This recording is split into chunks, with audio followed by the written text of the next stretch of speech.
11 tiny signs that someone has been through hell and back. Did you know that psychologists estimate over 70% of adults will face at least one life-altering crisis in their lifetime, yet only a fraction emerge stronger, calmer, and wiser from the ordeal? The Stoics anticipated this 2,000 years ago. Marcus Aurelius, an emperor who endured wars, plagues, and betrayal, wrote, "If you are distressed by anything external, the pain is not due to the thing itself, but to your estimate of it." Survivors don't just endure, they transform.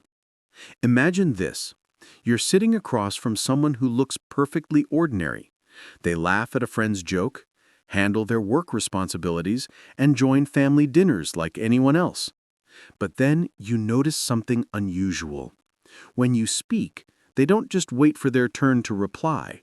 They really listen. It feels as though, for once, your words aren't bouncing into the void, but landing in a space where they matter. Their eyes don't just see you, they absorb you. That depth isn't something you can fake. It's often the first subtle sign of someone who's been through hell and come back with a kind of quiet wisdom. This video is about uncovering those tiny, almost invisible signs. Signs that someone has walked through fire and, instead of being consumed, has been reshaped into something stronger and more compassionate. And here's a promise. By the end, you'll not only recognize these signs in others, but you might start seeing them in yourself too. Let's dive in with the first. Sign number 1. They listen with unusual depth. Survivors know that words can wound or heal in ways most people never consider. When you talk to them, it feels different. They put their phone away. They hold eye contact without making it uncomfortable. They ask questions that show they've remembered details from weeks ago. And maybe, most strikingly, they don't rush to reply. There's a pause, a thoughtful silence, as if they're weighing your words carefully before speaking. Why? Because they know the pain of not being heard. They've been dismissed before. They've told their truth and been met with disbelief. Out of that pain comes the gift of profound listening. Epictetus reminded us that nature gave us 2 ears and 1 mouth, so we might listen more than we speak. Survivors live this out instinctively. Modern psychology backs this up. Studies show that deep empathic listening can reduce stress hormones in the speaker and strengthen bonds of trust. Survivors don't do it because it's trendy or because they read it in a self-help book. They do it because they know silence can be deadly and listening can save. But deep listening isn't their only superpower. Sign number 2. They stay calm in crisis. Picture a crowded airport. Suddenly, an announcement blares, your flight is canceled. Chaos breaks out. People are shouting at staff, pacing on phones, venting their fury on social media. And then you notice one person quietly scanning the room, calmly approaching the counter, asking for alternatives. They're not cold. They're composed. That's what survivors do. While others panic, they grow sharper. They don't collapse under pressure because their nervous system has already been forged in real fires. Marcus Aurelius wrote in his Meditations, "If you are troubled by anything external, the loss is not yours, but only in your opinion." Survivors have lived through crises where panic was a luxury they couldn't afford. Panic doesn't solve problems. Action does. I once watched a man help a stranger during a car accident. Everyone else froze, but he moved like he'd rehearsed it 1,000 times, checking breathing, calling emergency services, calming the victim. Later, I learned he'd served in combat. His calm wasn't indifference, it was trained resilience, born from surviving real danger. Next time you see someone unusually calm during a crisis, consider this. They may have faced storms. You'll never know. Sign number 3. They're unimpressed by material status. Survivors don't care much for flashy cars or designer logos. Sure, they'll acknowledge them politely, but there's no spark of envy in their eyes. Why? Because once you've lost what truly matters, your health, a loved one, your sense of safety, you realize that external possessions are fragile and ultimately empty. Seneca warned us centuries ago, it is not the man who has too little, but the man who craves more that is poor. Survivors embody this. They've been stripped of illusions and rebuilt their priorities from the ground up. To them, wealth is useful, but not defining. Character, connection, and peace matter more. Modern research in happiness studies confirms this. Once basic needs are met, more money doesn't significantly improve life satisfaction. Survivors know this intuitively because they've lived without and discovered that true richness lies in resilience, gratitude, and love. Speaking of gratitude, sign number 4, they find joy in the small things. Survivors notice what others overlook: the warmth of morning sun, the taste of hot coffee, the laugh of a child. These aren't cliches for them. They're daily miracles. Why? Because there was a time when those things weren't guaranteed. Imagine someone who's gone days without food, now savoring a simple meal, or someone who's endured loneliness, now treasuring an ordinary conversation.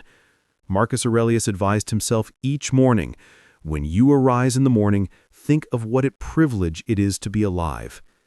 Survivors don't have to remind themselves, they feel it in their bones. Psychologists call this post-traumatic growth, the ability to experience deeper appreciation after hardship. Survivors don't fake positivity, they carry gratitude as second nature. And if you've ever caught yourself smiling at something small, maybe a quiet evening breeze, you already understand this sign. Gratitude for the simple things is proof of resilience. Sign number 5. They enforce strong boundaries. Survivors know how costly it is to let people cross lines unchecked. They've been burned by betrayal, manipulation, or abuse. Now, when they say no, it's clear and final. Not angry, not defensive, just firm. Epictetus taught, "No person is free who is not master of himself." Boundaries are self-mastery in action.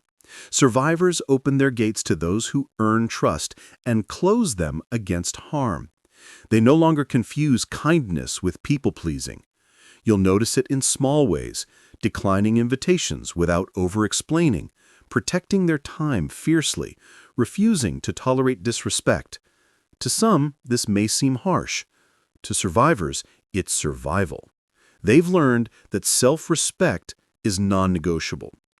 Before we move on, if this is resonating with you so far, consider subscribing to Stoic Insights 365. Each week, we explore timeless wisdom to help you live with strength and calm, no matter what life throws at you. And trust me, the next sign alone is worth staying for, because it shows a kind of patience that most people can only dream of. Sign number 6. They show extraordinary patience. Traffic jams, long lines, slow Wi-Fi, the things that send most people spiraling don't even ruffle them. Why? Because once you've faced real suffering, illness, loss, trauma, waiting in traffic feels laughably small. I remember standing in a long grocery line with a friend who had survived cancer. Everyone around us sighed, groaned, muttered complaints. She just smiled, tapped her fingers to the rhythm of the background music, and said, "If this is my worst problem today, I'm blessed." That's perspective. Marcus Aurelius practiced the art of distinguishing between what is within our control and what is not. Survivors live that daily. Their patience isn't passivity, it's wisdom. They save their energy for real battles. This patience extends to people, too. They forgive small mistakes, overlook quirks, and accept imperfections with grace, because they know everyone is fighting battles unseen. Patience like this is rare. It's a quiet strength that makes them anchors in a chaotic world. We've now covered 6 subtle but powerful signs. But here's the twist. The 7th sign reveals how suffering transforms love itself, how survivors care with a depth that is fierce yet careful. And that lesson might change how you see your own relationships forever. Let's return to where we left off, patience. Survivors show extraordinary patience with life's small irritations. But here's the twist. When it comes to love, they aren't patient in the same way. They don't waste years on relationships that lack trust or depth. Instead, they love fiercely, but also with careful selection. Sign number 7, they love people fiercely but carefully. Survivors don't scatter their affection like confetti. They've learned, often the hard way, that not everyone deserves access to their heart. So when they do love, it's wholehearted, protective, and unwavering. Imagine someone who has lost a partner unexpectedly. From then on, every hug with their child, every phone call from a friend, every shared meal feels sacred. That's how survivors approach love, with a seriousness that others may overlook. But they're also careful. They take time to trust, time to let you in. Once you're in their circle, though, their loyalty is rock solid. Seneca said, "One of the most beautiful qualities of true friendship is to understand and to be understood." Survivors embody this. They don't just want surface-level connection. They crave mutual understanding, and they protect it with everything they have. You'll notice them checking in during tough times, remembering the small details you mentioned, and showing up when it matters most. At the same time, they've learned to guard against those who would take advantage of their loyalty. That balance, deep love with wise caution, is the mark of someone who's been burned but refuses to stop caring. This sign reveals not just resilience, but wisdom. Survivors love like gardeners tending rare flowers, carefully, intentionally, and with awe for how precious life and connection truly are. Sign number 8, they've abandoned perfectionism. Survivors know perfection is an illusion. When you're fighting simply to survive, good enough becomes more than enough. They've faced nights where survival mattered more than spotless dishes or flawless presentations. And because of that, they don't get caught up in endless polishing. Marcus Aurelius reminded himself, "Don't demand that things happen as you wish, but wish them to happen as they do, and you will go on well." Survivors live this. They still pursue excellence where it counts, in integrity, relationships, meaningful work, but they don't sweat minor imperfections. Take work, for example. Survivors will submit the project that's 95% polished rather than losing sleep chasing the last 5% of cosmetic perfection. Why? Because they know done is better than perfect, and opportunity doesn't wait for flawless conditions. Modern psychology confirms that perfectionism is linked to higher anxiety and burnout. Survivors sidestep this trap by prioritizing progress. They accept flaws in themselves and others with grace. You'll notice they forgive mistakes quickly, shrug off messy moments, and focus on growth over appearance. This isn't laziness, it's strategic. They save energy for what really matters. Their acceptance of imperfection is a quiet rebellion against a world obsessed with appearances. Sign number 9, they carry a dark sense of humor. Have you ever met someone who can make you laugh about the darkest subject? At first, it might shock you, but then you realize their humor isn't cruel, it's survival. Survivors often joke about things that others would never dare to mention: loss, hardship, failure, but they do it in a way that feels oddly comforting. Because when you faced the abyss, laughter is one of the only weapons you have left. Epictetus advised us to keep perspective, even in suffering. It's not what happens to you, but how you react to it that matters. For survivors, humor is a reaction that refuses to give suffering the final word. Their jokes often carry a raw honesty that others find disarming. Think of a soldier joking about bad army rations, or a cancer survivor laughing about hospital gowns. The humor is dark, yes, but it also signals resilience. They're saying, "I've seen the worst, and I can still laugh." This type of humor often bonds them with others who've walked through similar fires. It's a secret handshake among survivors, a recognition that, yes, life can be brutal, but we're still here, and we're still laughing. Sign number 10. They sleep differently. Survivors' relationship with sleep often changes dramatically. Some become hyper-alert, waking at the slightest noise. Others crash into deep, almost unreachable slumber. Both extremes are adaptations of the nervous system. If you've ever met someone who wakes instantly at the sound of a creak in the house, they may not just be a light sleeper. Their body has been trained to remain vigilant. On the flip side, heavy sleepers might be making up for years of exhaustion, finally allowing their body to drop its guard. Marcus Aurelius observed that the body has its own wisdom. It adapts, it protects. Survivors' sleep is evidence of this wisdom. It's not a flaw, but a sign of resilience. Understanding this helps us meet survivors with compassion. Their odd sleep patterns aren't quirks. They're survival strategies encoded into their nervous system. Recognizing that can help us respond with empathy instead of judgment. Sign number 11. They see beauty in broken things. This is perhaps the most profound sign of all. Survivors are drawn to imperfection. Weathered buildings, cracked pottery, people with scars, stories of recovery. To them, beauty doesn't lie in flawless surfaces, but in the resilience that brokenness reveals. The Japanese art of kintsugi, repairing broken pottery with gold, is the perfect metaphor. Survivors see the cracks not as weaknesses, but as the very places where strength and beauty emerge. Having been broken and rebuilt themselves, they can't help but see meaning in the imperfections of the world. A stray dog, a worn book, a scarred face. These aren't signs of weakness, but of endurance. Marcus Aurelius wrote, "Everything has beauty, but not everyone sees it." Survivors see it. They've learned that scars are stories, and that survival itself is art.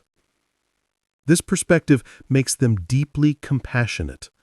Where others see damage, they see potential. Where others turn away from imperfection, they lean closer. Because they know brokenness doesn't erase worth, it reveals it. And maybe that's the ultimate Stoic lesson here. Life will break us, but if we allow it, the breaking can also remake us into something even more resilient, more compassionate, and more beautiful. If you're still with me, I'd love to know. Do any of these signs resonate with you personally? Drop your thoughts in the comments. And if this exploration has opened your eyes to the hidden strength in others, consider subscribing to Stoic Insights 365, because the more we see these signs in others, the more we learn to cultivate them in ourselves. In our next part, we'll step back and synthesize everything we've learned. I'll show you how to take these 11 subtle signs and turn them into a personal blueprint for resilience, so you're not just admiring survivors, but becoming one yourself. In the last part, we explored the 11 subtle signs of people who've been through hell and returned with wisdom. Their depth of listening, calm in crisis, boundaries, gratitude, patience, humor, and ability to love fiercely but carefully. Now let's connect these dots and uncover what they mean for us, how you can take these lessons and apply them in your own journey of resilience. Here's the truth. You don't have to wait for tragedy to learn what survivors already know. You can practice their habits today and build the same quiet strength without waiting for life to break you first. Let's dive deeper into the blueprint. Lesson number 1. Listen with your whole presence. Survivors remind us that listening is not just about hearing words. It's about making the other person feel seen and valued. So here's a challenge. The next time someone speaks to you, put your phone down. Give them your full attention.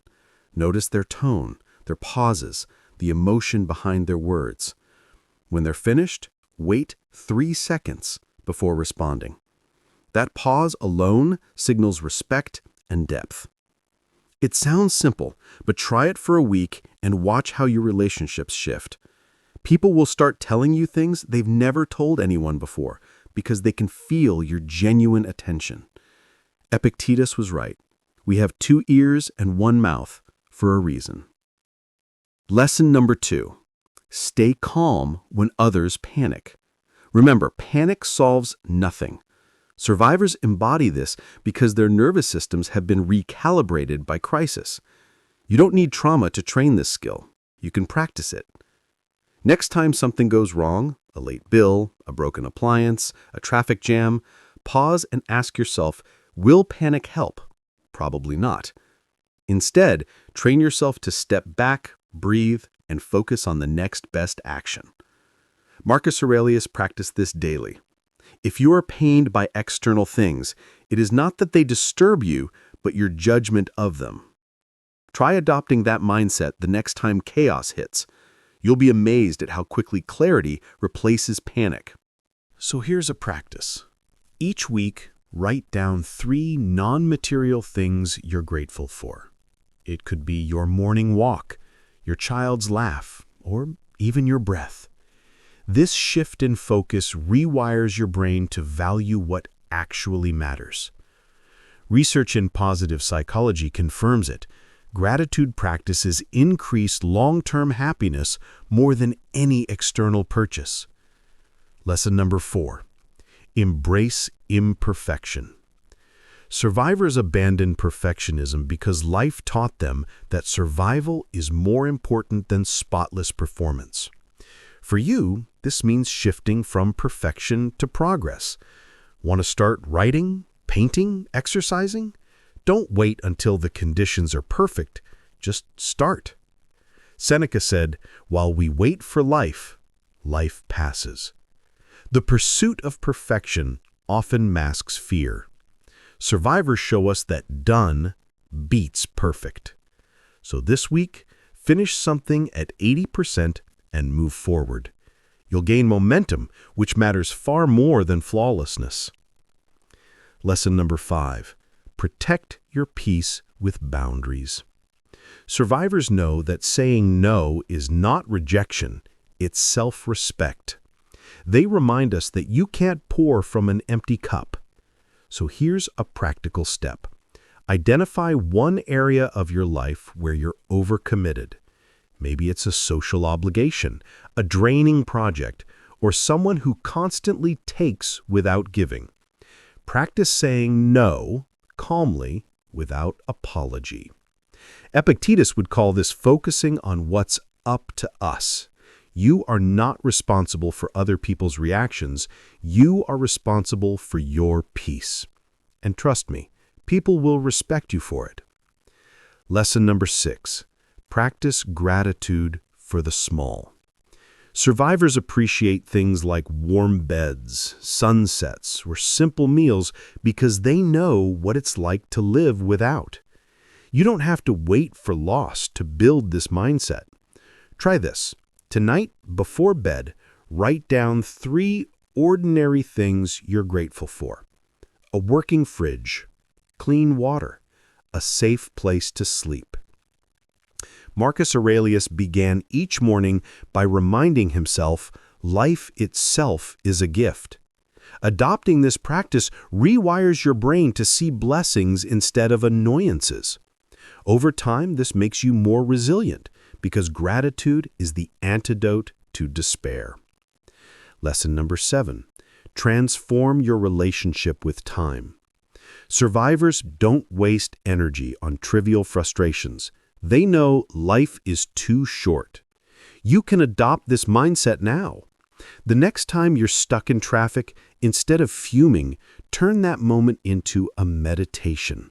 Breathe deeply. Notice your surroundings, or listen to an audiobook. Patience is not passive. It's active wisdom. Survivors show us that waiting isn't wasted when used well. Train yourself to see delays as opportunities instead of obstacles.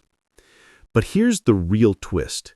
These lessons aren't just about surviving, they're about thriving. Survivors prove that hardship can be alchemy. Suffering can transform into wisdom, loss into love, scars into beauty. And you don't need to wait for catastrophe to practice their mindset. You can build it now, deliberately, like the Stoics did centuries ago. Now, you might be wondering, how do I pull this all together into something I can actually live by? In the next section, I'll share a step-by-step Stoic blueprint for resilience, practical daily habits you can begin right away to cultivate the same calm, gratitude, and strength survivors embody. We've uncovered the signs and the lessons. Now let's turn it into something practical, a daily Stoic blueprint for resilience. Think of this as your personal training routine for the mind, just as reliable as brushing your teeth or exercising your body. Survivors don't become who they are overnight. They cultivate habits, consciously or unconsciously, that rewire how they see and respond to life. And you can do the same. Step 1. Morning clarity ritual. Marcus Aurelius began his mornings with reminders about human nature. People would be selfish, rude, or ignorant, and yet it was his duty to remain virtuous. Try this. As soon as you wake up, sit for 2 minutes and set one intention for the day. Not a to-do list item, an intention. For example, today I will practice patience in traffic. Or, today I will listen more than I speak. This sets the tone and arms your mind before the day's chaos hits. Step 2. Practice the pause. Survivors respond, they don't react. You can train this by practicing what I call the power of the pause. Anytime something irritates you, an email, a careless comment, a delay, pause for 3 breaths before you act. This simple habit teaches your nervous system to slow down, which builds emotional strength. Modern neuroscience confirms it. Pausing activates your prefrontal cortex, the rational brain, instead of letting your amygdala, the fear center, take over. Step 3. Daily gratitude scan. Survivors live with gratitude because they've lost before. You don't need tragedy to learn this. You can train your brain with a gratitude scan. At night, before sleep, name 3 small things you're thankful for. It doesn't need to be profound. A meal, a conversation, a moment of laughter. Over time, this rewires your brain to notice blessings before annoyances. Marcus Aurelius did this by constantly reminding himself that every sunrise, every breath was a gift. Step 4. Redefine success.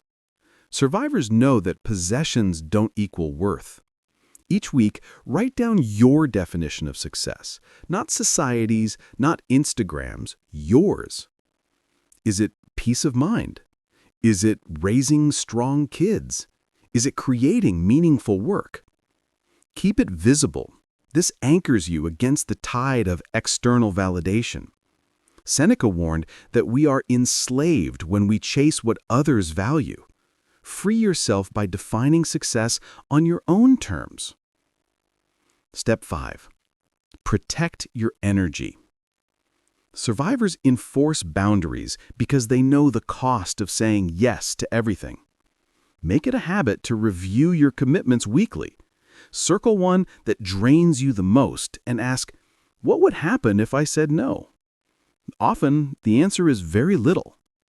Practice saying no calmly and clearly. Each time you do, you're telling yourself, my peace matters. Step 6. Train in discomfort. Survivors endure hardship, and you can simulate that training in controlled ways. Take a cold shower, skip a meal, walk instead of driving. These aren't punishments, they're exercises. Epictetus said, difficulties show what men are. Training in discomfort strengthens your tolerance, so when real adversity comes, you're not caught off guard. Step 7. Journal for perspective. At least once a week, write about a challenge you faced. Don't just vent, analyze it like a Stoic. What was in your control? What wasn't? How could you respond better next time? Marcus Aurelius's Meditations was essentially his private journal, never meant to be published. You don't need eloquence, just honesty. This practice turns pain into wisdom. These steps aren't theoretical. They're practical, actionable, and proven by both ancient Stoics and modern survivors. Imagine if you practiced even 3 of them consistently. Where would you be in 3 months? Calmer? Stronger? More focused? That's the power of building a Stoic blueprint. Now let's address something important. Resilience isn't just about surviving alone. It's also about connecting with others. Survivors often become mentors, helpers, or anchors for those around them. In the next part, we'll explore how Stoic resilience doesn't just transform your life. It can ripple outward to transform your family, your friends, even your workplace. We've built the daily blueprint for resilience. But here's where the Stoic path deepens. Resilience isn't just about you.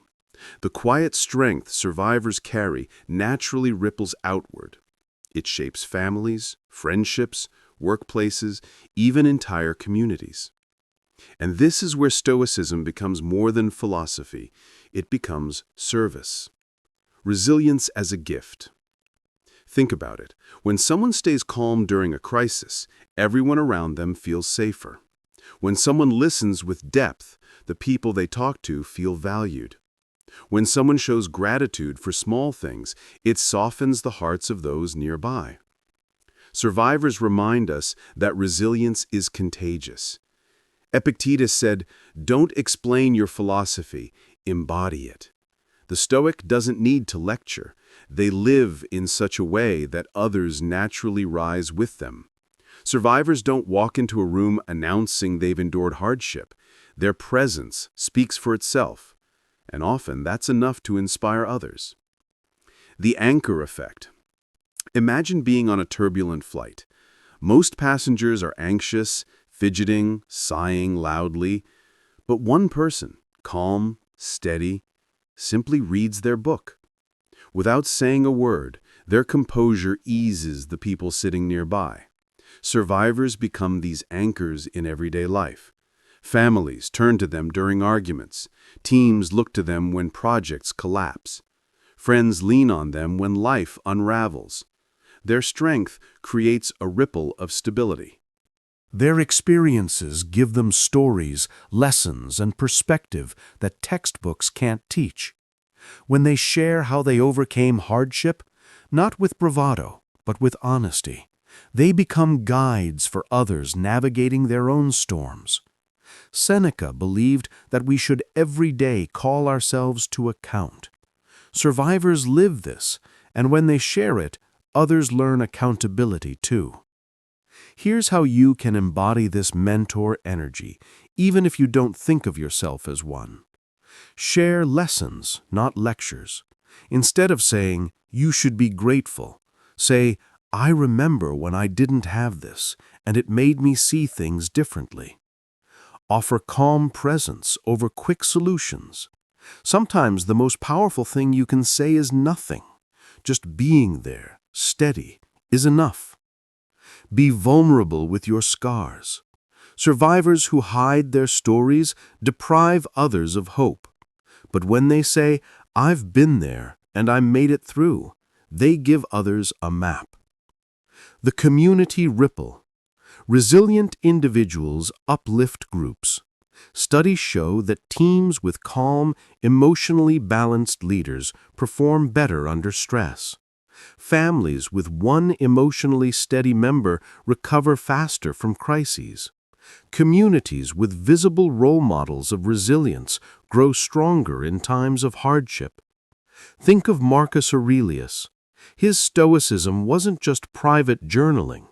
His calm leadership in plague, war, and betrayal helped hold the empire together.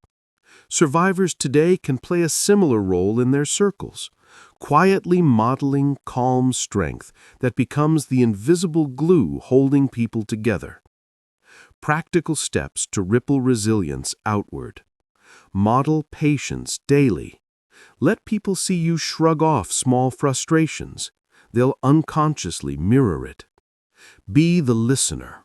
When someone feels truly heard by you, they'll carry that peace into their own relationships.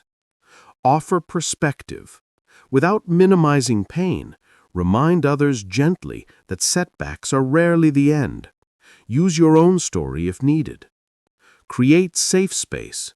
Whether it's at home, work, or online, make your presence one where people feel calm and respected. Celebrate scars. Compliment others not just on their successes, but on their endurance. Survivors recognize survivors. And here's the twist.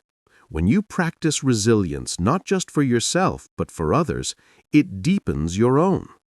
The Stoics knew this. Marcus didn't write meditations for publication. He wrote it to strengthen himself so he could serve others better. That's the true cycle. Resilience fuels service, and service strengthens resilience. So here's a question for you. In your life right now, who benefits from your resilience?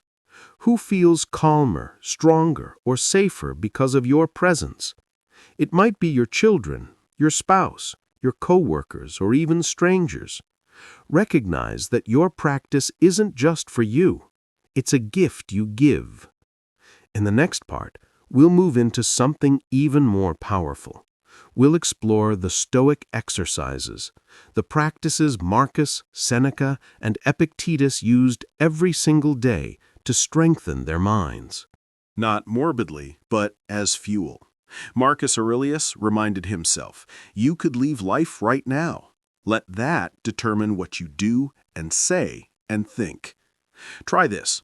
Each morning, whisper to yourself, this day is not guaranteed. Instead of depressing you, it sharpens your focus. That procrastinated project, you start. That hug you've been putting off, you give. Memento mori isn't about fear of dying.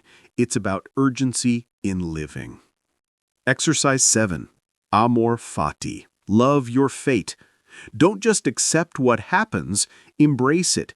Even the unwanted, the painful, the unfair. Survivors practice this instinctively. You can too. When something goes wrong today, instead of asking, why me? Ask, how can I use this? This is the Stoic judo move, turning life's weight against itself, flipping obstacles into fuel. Ryan Holiday calls this the obstacle is the way. But the idea is ancient. Every challenge is raw material for growth. When practiced daily, these exercises rewire your nervous system. You stop fearing hardship. You stop wasting energy on what you can't control. You become calmer, more grateful, more resilient. In short, you start living like the survivors we've been describing. But here's where it gets interesting. The Stoics didn't stop at resilience. They believed resilience was the foundation. On top of it, they built a life of virtue, meaning, and leadership. In the next part, we'll uncover how Stoic resilience evolves into Stoic leadership, how you can not only withstand storms, but also guide others through them. We've talked about resilience as a personal strength and as a gift to others. Now let's take it one step further, into Stoic leadership. Because the Stoics didn't just survive life storms, they led others through them. And that's the transition every resilient person eventually faces, from surviving to leading. Stoic leadership defined. Leadership in the Stoic sense isn't about titles or authority. It's about embodying stability when others are shaky. It's about guiding not through commands, but through calm, consistent example. Marcus Aurelius was the emperor of Rome, yet in Meditations, he wrote more about humility, service, and virtue than about power. True Stoic leadership is influence without ego. Trait number 1: calm authority. Survivors who step into leadership don't need to shout. Their calm is their authority. Picture a workplace crisis. Deadlines missed, tempers flaring. The Stoic leader doesn't join the chaos. They ground it. By staying steady, they lower the emotional temperature of the entire room. Modern psychology calls this emotional contagion. People absorb the emotions of those around them. Leaders who embody calm give calm. Trait number 2: vision beyond chaos. Stoic leaders don't just react. They hold perspective. Marcus Aurelius faced invasions, plagues, betrayal, yet still wrote, "Keep in mind how fast things pass by and are gone, those that are now and those to come." This perspective helped him focus on what truly mattered: virtue, justice, and service. Leaders today can do the same by zooming out, remembering that most crises are temporary, and keeping eyes fixed on the bigger mission. Trait number 3: serving first. Seneca said, "Wherever there is a human being, there is an opportunity for kindness." Stoic leaders see their role not as ruling, but serving, removing obstacles, offering clarity, and protecting the team's energy. Survivors who lead naturally embody this. They've endured enough hardship to know leadership isn't about self-glory. It's about lifting others. How to practice Stoic leadership today? Be the thermostat, not the thermometer. Instead of reflecting the chaos around you, set the temperature: calm, focused, steady. Frame setbacks as training. Tell your team this isn't failure, it's practice for resilience. That reframe shifts panic into purpose. Ask before telling. Stoic leaders guide through questions. What's within our control here? What's the next best step? This empowers others to think like Stoics too. Model boundaries. By protecting your own energy, you show others it's okay to do the same. Strong leaders create cultures where burnout isn't glorified. Honor scars. Celebrate not just victories, but the endurance it took to get there. Survivors leading others remind them, strength is built in struggle. Here's the twist. Leadership magnifies resilience. When you guide others through storms, your own resilience deepens. Each time you remain steady for someone else, you reinforce your own discipline. It's a cycle. The more you lead, the more resilient you become, and the more resilient you are, the better you lead. But Stoic leadership isn't just about external calm, it's about inner mastery. In the next part, we'll dig into the virtues at the core of Stoic leadership: wisdom, courage, justice, and temperance, and how living them daily makes you unshakable in both life and leadership. Now we arrive at the core of Stoicism, the 4 cardinal virtues. Marcus Aurelius, Seneca, and Epictetus all agreed resilience and leadership mean little without virtue. These 4, wisdom, courage, justice, and temperance, are the foundation of a Stoic life. Think of them as the compass points that keep you steady in any storm. Wisdom, Sophia. This is the ability to see clearly, to judge rightly.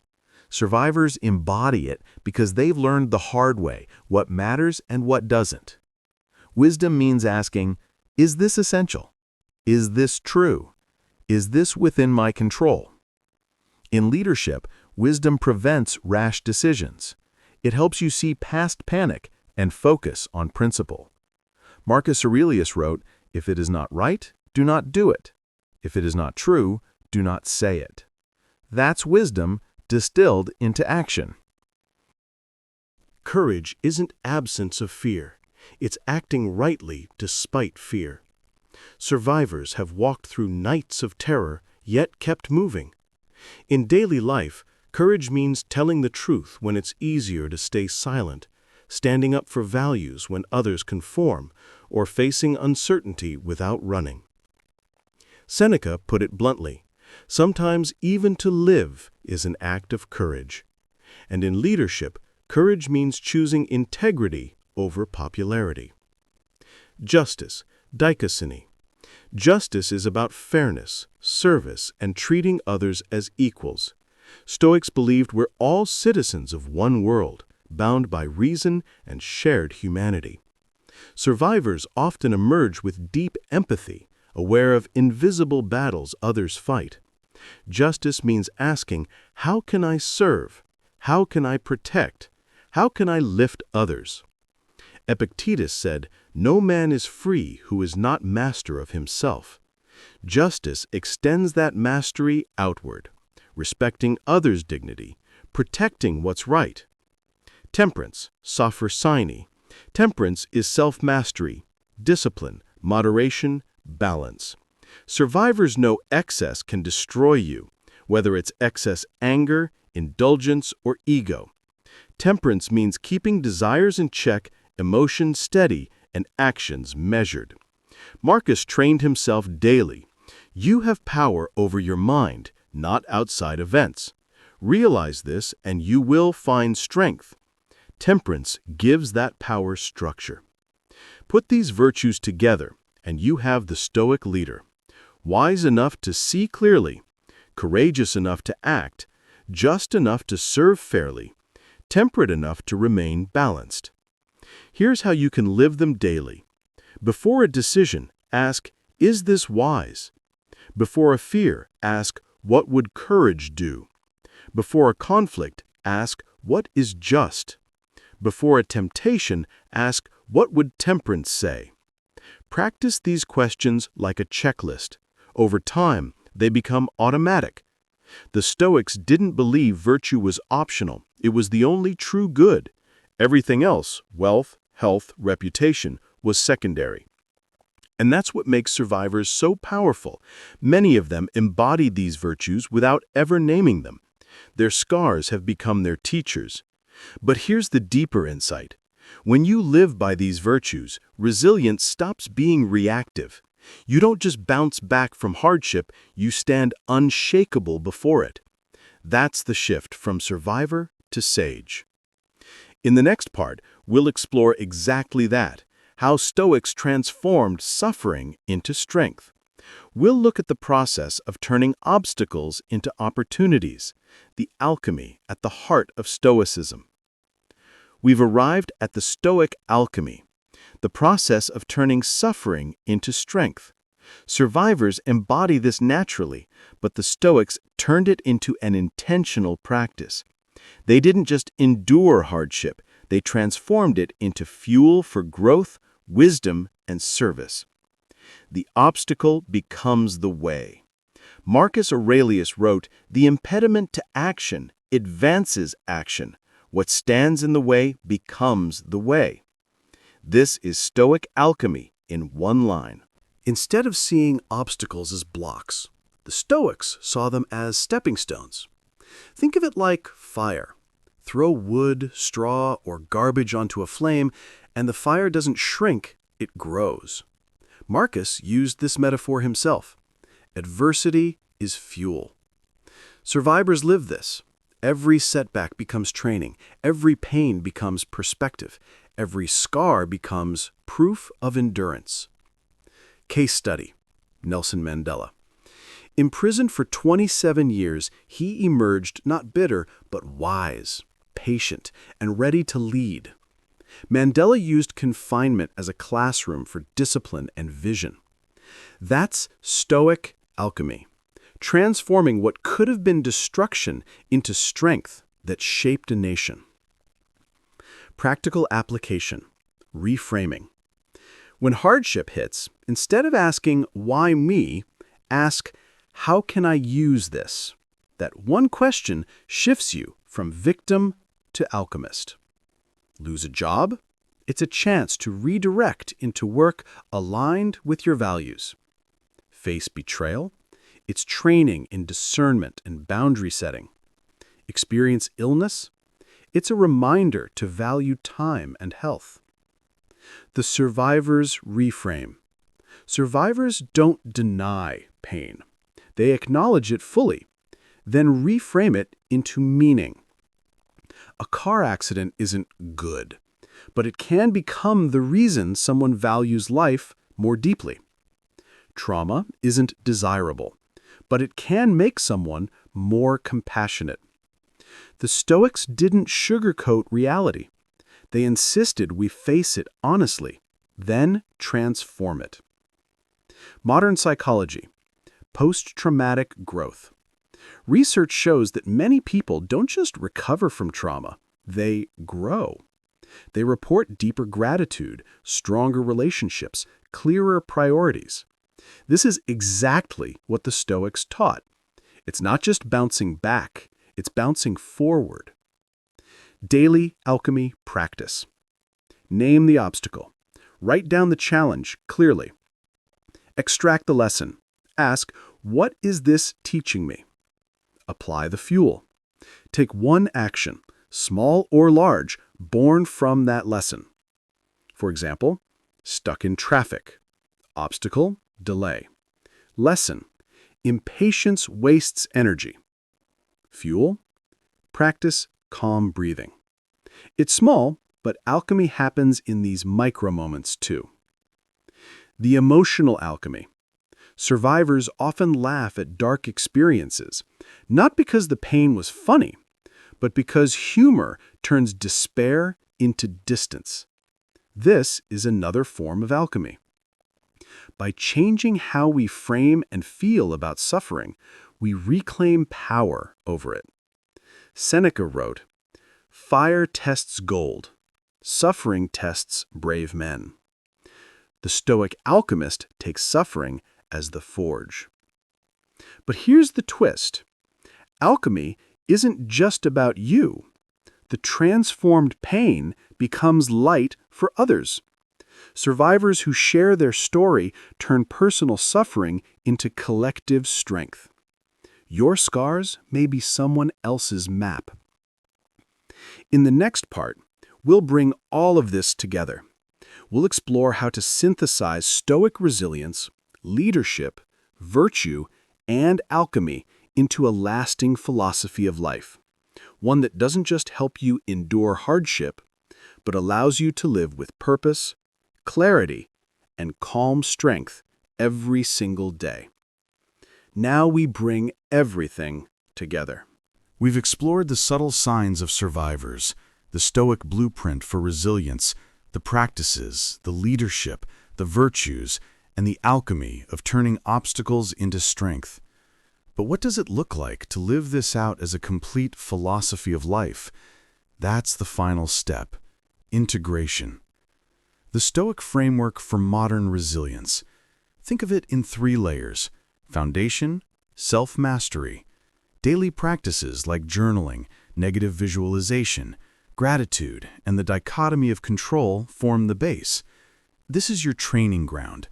Without self-mastery, you're swayed by every storm. Structure, virtue, wisdom, courage, justice, temperance. These are the beams that hold your life steady. Every decision filtered through these virtues keeps you aligned, unshakable, and consistent. Expression, leadership, and service. Once the foundation and structure are in place, resilience radiates outward. You become the anchor for others. Your calm becomes their calm. Your perspective gives them perspective. Your scars become their maps. This framework turns Stoicism from abstract ideas into a lived philosophy, one that survives not just in journals, but in conversations, families, and workplaces. Daily living example. Morning. You rise, Remember memento mori and set a clear intention. You prepare yourself for people's flaws, as Marcus did. Midday, a crisis hits at work. Instead of panic, you pause, breathe, and focus on what's within your control. Evening, you reflect in your journal. What went well? What can improve? How you embodied virtue. Before sleep, you practice gratitude for 3 small things. Multiply that by weeks, months, years, and resilience becomes your identity, not just your habit. The ultimate Stoic secret. Survivors already know this, and Stoicism confirms it. Life isn't about avoiding hardship. It's about transforming it. Pain is inevitable. Suffering is optional. Your scars are not shame. They're strength. And when you live by this philosophy, you discover a calm joy that no external chaos can shake. Marcus Aurelius left us this wisdom. The happiness of your life depends upon the quality of your thoughts. Choose thoughts of resilience, gratitude, and virtue, and happiness is not something you chase, it's something you embody. So here's your step-by-step takeaway. Begin each day with intention. Practice the pause in adversity. Reframe obstacles into fuel. Anchor yourself in the 4 virtues. End each day with gratitude and reflection. Share your resilience with others. Be their anchor. Do this and you won't just endure life. You'll live it fully, deeply, courageously. You'll be the person others sense has been through hell and back, not broken, but transformed. And that's the invitation of Stoicism, not to escape storms, but to become the calm within them. If this resonates with you, subscribe to Stoic Insights 365. Share this with someone who might need it. And remember, resilience is built, not born. You can start building yours today.